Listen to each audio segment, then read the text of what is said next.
4 व्यक्तींनी सामूहिक बलात्कार केल्याचे खोट्या घटनेचा बनाव करणाऱ्या तरुणीसह तिच्या प्रियकराला विजापूर नाका पोलिसांनी अटक करून गुन्हा नोंद केला।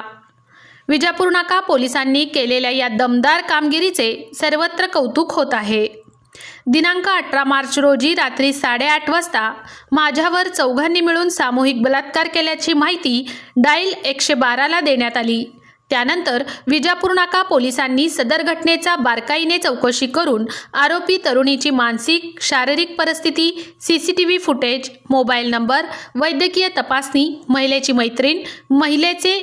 बहिणी यांच्याकडे बारकाईने चौकशी केली असता सदर घटना कट रचून बनाव केल्याचे निष्पन्न झाले। यामुळे बनाव केलेल्या तरुणीसह प्रियकर समीर चांदसो शेख राहणार कुमटे उत्तर सोलापूर या दोन्ही आरोपींविरुद्ध विजापूर नाका पोलीस ठाणे येथे कलम 248, 217, 61(2) अन्वये गुन्हा नोंद करून त्यांना अटक करण्यात आली आहे। सदरची कामगिरी एम राजकुमार, पोलीस आयुक्त सोलापूर शहर विजय कबाडे, पोलीस आयुक्त श्रीमती अश्विनी पाटील, पोलीस उपायुक्त दिलीप पवार, सहाय्यक पोलीस आयुक्त यांच्या मार्गदर्शनाखाली दादा गायकवाड, वरिष्ठ पोलीस निरीक्षक विजापूर नाका पोलीस ठाणे, सुशांत वराळे, शीतलकुमार गायकवाड, सविता मोरे पाटील, सविता क्षीरसागर यांच्या टीमने केली आहे। झोन श्री कबाडे,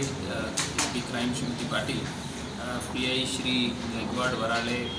एसीपी श्री पवार यांची पूर्ण चमूने व्यवस्थित सखोल चौकशी करून हे जे कंप्लेंट जे आहेत ते खोटे आहेत आणि 2023च्या एक आत्महत्येसाठी प्रवृत्ती केलेले गुन्हे जे आहेत त्या गुन्ह्याच्या फिर्यादी आणि 3 साक्षीदारांवर दबाव आणण्यासाठी हे खोटे घटनेचा बनाव करून आलेले असा निष्पन्न करून घेऊन जे खोटे कंप्लेंट दिलेले महिला